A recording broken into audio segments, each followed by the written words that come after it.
Hi, this is the Apologist Bookshelf. I'm Gary Zacharias. I appreciate you joining me again. You know, I can't believe I have managed to overlook this book. I don't know why. It's one of my favorites. So here we go. Here's a chance to talk about it today.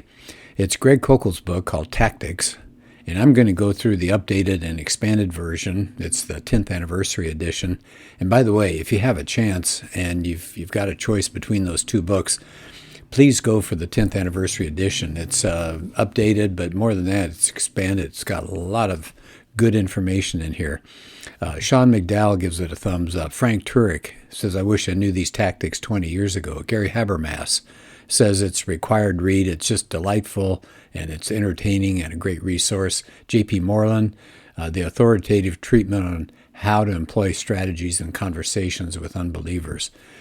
And so the key here is this book tells us how to maneuver as Christians comfortably, in a comfortable way, where we feel like we know what we're doing, and yet we're gracious.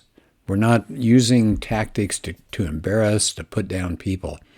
And so Koukl talks about in this book how to get a conversation started, how to present the truth clearly. Sometimes that's difficult to do. How to expose faulty thinking, maybe. How to manage details of dialogue, how we can actually maneuver that way. And have a disarming style, even when we're being attacked for our beliefs. Because if the temperature rises a little bit and then we get upset, it ruins the whole thing. So, by the way, just to give you a little background, I'm sure you already know something about Greg Koukl. He has MA degrees in both apologetics and philosophy. He's spoken on more than 80 university campuses, which I think is really a daredevil thing to do these days because so many hostile people are out there. But he's hosted his own radio show, talk show, for over 30 years. His organization is called Stand to Reason. He's the founder. He's the president. He's also an adjunct professor of Christian apologetics at Biola.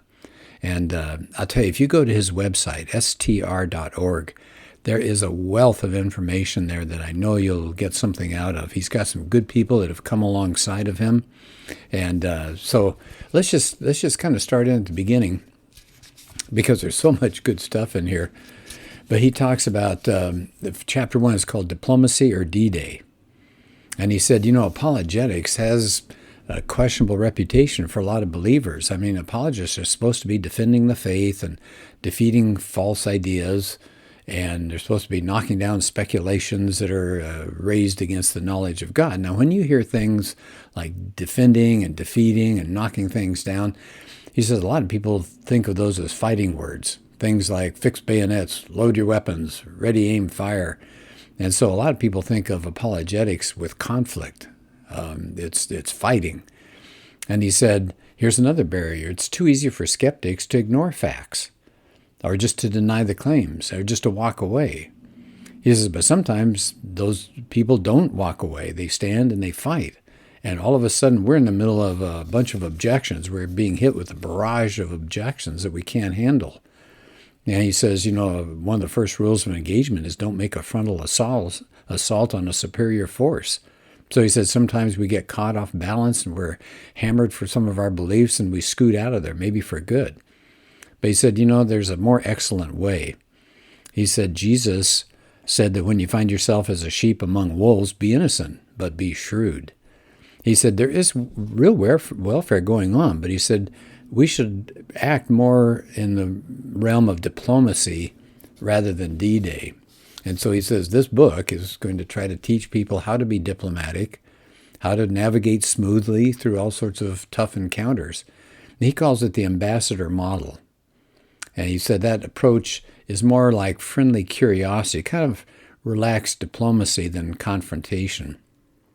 He says his job is to try to teach the reader how to navigate in conversation so that the reader stays in control, the Christian talking to somebody else, in a good way, to be in control, not mean-spirited, even though we may have limited knowledge.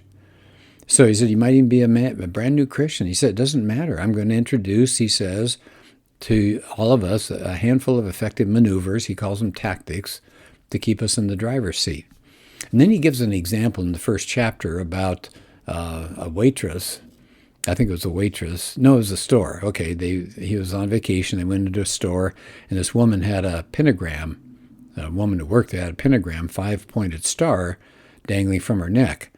And so I will skip the whole story here, but it's actually interesting to see how Greg Koukl works himself in a situation like this. And I think what I'll do is I'll skip past that. It's really interesting how he asks questions and all, and how he kind of finds that she's gotten herself tangled up in some of her ideas. And he said, I want you to notice something about the short encounter. He said there was no tension there. There's no anxiety. There's no awkwardness. But he said, I was in the driver's seat of the conversation the whole time. He said, I asked specific questions. He said, I noticed the inconsistent nature of her views, and he challenged her gently in that way. And said, notice that the woman that he was talking to ended up having to do most of the work. So that's the approach that he wants us to take. And again, you could read that for yourself. It's an interesting story. He said, when we represent Christ, whatever the era is, we need 3 skills. We need knowledge, right? You have to know what is the message of Christ. But he said it's not enough just to have an informed mind. Then we need wisdom. So what does that do? Well, that makes the message clear and persuasive. So you got to be a diplomat. You have to use some skill there. And finally, character. So you have knowledge, wisdom, and character. He said character, he said, you need to embody the virtues of the person that you're serving. So he said those 3 skills play a huge part in any encounter that we have with a non-believer if we want to be effective. So he said our strategy should be aimed at 2 areas. One is offensive apologetics. No, that doesn't mean to be offensive. Well, he said you want to make a positive case for Christianity by offering some reasons. Things like, why do we think God exists? Why do we trust in the resurrection of Christ? Why do we believe in the reliability of the Bible? And he said there's a second area called defensive apologetics, and that's when somebody creates a challenge to either disprove or undermine Christianity to respond to those attacks. Now, he said things like, the Bible's just written by people, or it's full of contradictions, or how could you believe in a God that allows so much evil, and things like that. So can you see those 2 areas that we have to work on? So he said tactics. He said what we're talking about with tactics here is to focus on the situation at hand, right? So it requires, he said, this is a good point, I like this. He said it requires as much careful listening as thoughtful response. Boy, isn't that the truth? And he said tactics are really not manipulative tricks at all. They're not clever ploys to try to embarrass other people and to make them slink off. They're not trying to belittle or humiliate people. So he said, I'm just telling you this because he said tactics are powerful and they can be abused. You can make somebody look pretty silly. So he said, keep in mind, he said, in the book, he's got a lot of illustrations, accounts of real conversations that he's had.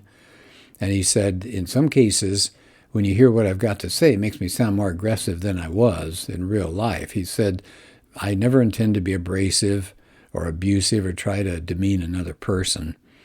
So he said, here, something to keep in mind, and I've seen this happen so many times. He said, keep in mind, learned and intelligent people who come out against you, they're smarter than you are, and they're going to put you down.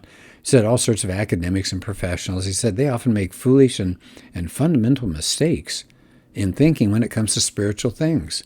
Koukl says that came as a surprise to him at first, but he's seen it over and over.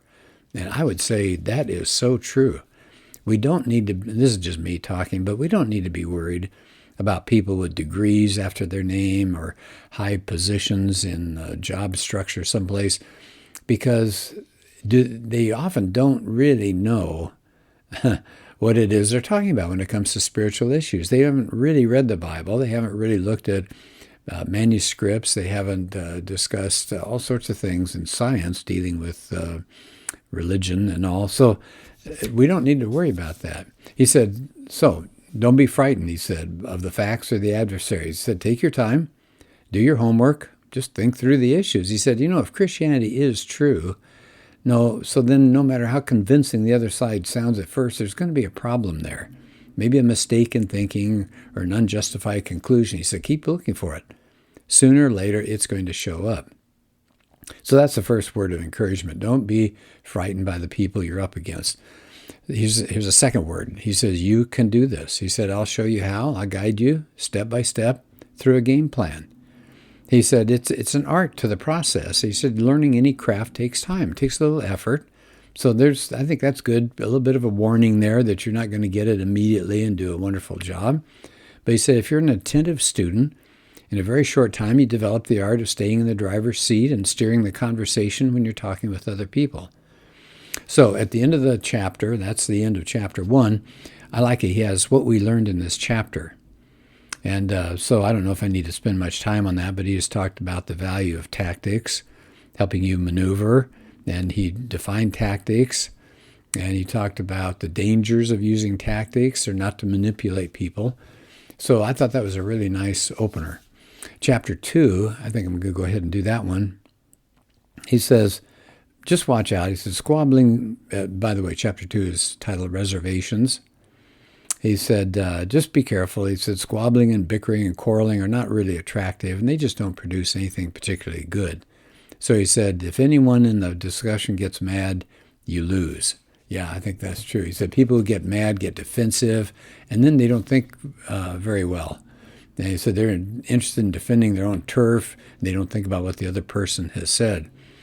And he said, Paul, in 2 Timothy 2, tells us that we're the Lord's representatives. We can't be the people that go looking for a fight. We're supposed to be kind and patient and gentle. So he said, if one person is right, the other one who disagrees is wrong, and that sounds judgmental, doesn't it? Well, we don't want to be that today. It smacks of narrow-mindedness, arrogance. He said, that's too bad. But he said, I want to tell you that contending in a principled way for something that really matters is actually a good thing. So he said, imagine if you lived in a world where you couldn't distinguish between truth and error. You couldn't tell food from poison, couldn't tell friend from foe, good from bad, right from wrong. What would that be like? He said, that'd be a dangerous place. You wouldn't survive long. So he said, we have to use our minds properly as God intended. Right? If we don't, the Bible will be of no use to guard us from falsehood and protect us from evil. Jesus said we're supposed to love the Lord your God with your heart, your soul, your mind, and your strength. And he said loving God with the mind is not passive. It's not enough to have these flowery, happy, warm religious thoughts. We're supposed to come to conclusions about God and his world based on careful thought and observation and revelation. So he said, what do we use that helps us separate fact from fiction in the world? It's reason, the ability to use our mind. Rationality, he says, is a tool God's given to us to acquire knowledge.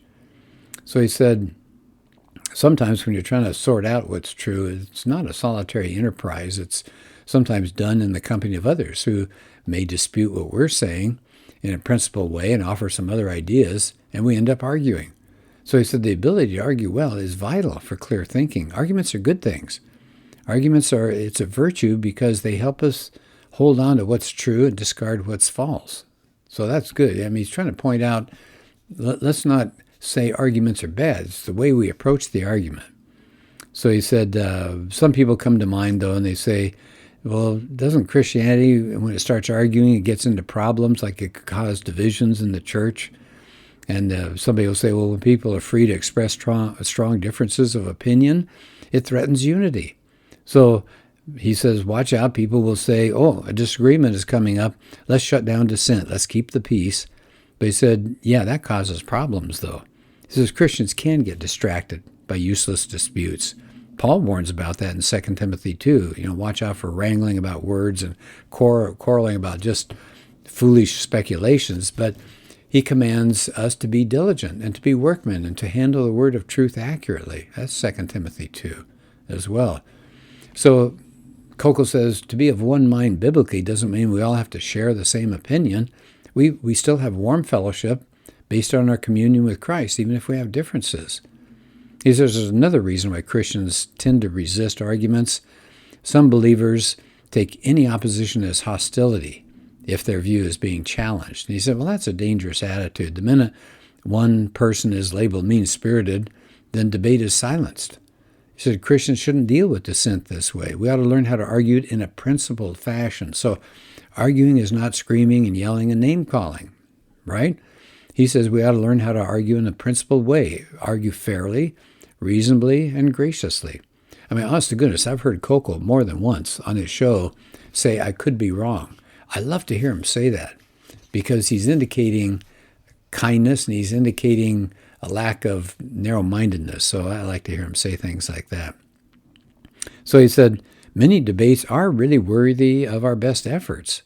Paul told Timothy, retain the standard of sound words and guard the treasure which has been entrusted to you. That's in 2 Timothy 1. So he said, here's another question that comes up. Do arguments work? The simple answer, he says, is yes, but it needs explanation. See, some people think, well, if you're using reason, that's not spiritual. They'll say, you can't argue somebody in the kingdom. Only the Spirit can change a rebel's heart. And he said, well, that's true as far as it goes. But think about in Acts 17, he says, look what happened there. It says, Paul went to these people in the city, and for 3 Sabbaths he reasoned with them. He explained, he gave evidence about Christ's death and resurrection, and some of them were persuaded. So can you argue people into the kingdom? Oh, yeah, you can. It happens all the time. But he said when arguments are effective, they're not working in a vacuum. He said you can't love someone in the kingdom. It can't be done. Neither is the simple gospel by itself adequate to do that job. He said he knows a lot of people that were treated with a lot of love. They never surrendered to God. Something was missing. So he said, we've got to do a better job of this. He said, God told us to reason together. That was in Isaiah 1. He said, he thinks of it this way. Our job is actually easier than we think as ambassadors. We can be confident every time we engage somebody, we have an ally. So what do? We do our job as ambassadors. We communicate the truth, try to be clear, try to be gracious, try to be persuasive, and then God's job is to take it from there. So we may plant a seed, we may water saplings, but God causes the growth from our efforts. That's 1 Corinthians 3. So he said, sharing the gospel is our task, but salvation is God's responsibility. So I don't know about you, but that takes a tremendous burden off of my shoulders because I think, boy, if I don't say it just right, maybe I'll turn this person away from God. But if we're prayerfully involved in a conversation, God will use our words, even if they're ineffective or we're stumbling. It's up to God. Koukl says he calls that principle 100% God and 100% man. I'm responsible for my side of the ledger, and God is responsible for his. I focus on being faithful, but I trust God to be effective. So some will respond, yeah, but some will not. And Koukl says the results are his concern, not mine. He said that's been such a tremendous thing to take that burden from his shoulders. And then Koukl says something kind of interesting. It's a section here in chapter 2. He calls it a modest goal. He said, it may surprise you to hear this. I don't set out to convert anyone. He said, I have a more modest goal. All I want to do is put a stone in someone's shoe. Just give them something interesting to think about. I thought that was really good. He said, we need to be gardeners, right? They're harvesters and they're gardeners. And most of us are gardeners. We just work and we till the ground and maybe somebody else comes along and harvests it, but all we have to do is just be faithful. That's what God wants us to do. So he said, the harvesting is easy when the fruit is ripe. He said, I think we need more gardeners than harvesters. He said, even if you don't fancy yourself a good closer, if you can't pull somebody into the kingdom, fine, just bring them some ideas. So he said, in most situations, when you talk to people, the fruit is not ripe. The non-believer just isn't ready. They're just maybe beginning to consider Christianity. So they may hear you have a message that they just don't understand. So he said, think of your own journey. You probably didn't go from a standstill to total commitment just like that. God dealt with you over time. So I think that's really important. And that's the end of this second chapter here. But I like toward the end here, he says, I encourage you to consider the strategy I use when God opens a door of opportunity for me. I pray quickly for reason, then ask myself, what one thing can I say in this circumstance? What one question can I ask? What single idea can I offer that will get the other person thinking? Then I simply try to put a stone in the person's shoe. So there's the message, I think. We need to be good gardeners and then trust that God will bring in the harvest in his time. So they're the first 2 chapters of Koukl's book, Tactics. If you don't have it, this is one of the ones that you really need to have on your bookshelf. It's so practical. It's so comforting to know there are ways that we can deal in conversations. It'll keep us from being off balance, and we'll gain so much confidence. So Greg Koukl's book, Tactics, I would go for that 10th anniversary edition. Well, thank you very much, and have a good rest of your day.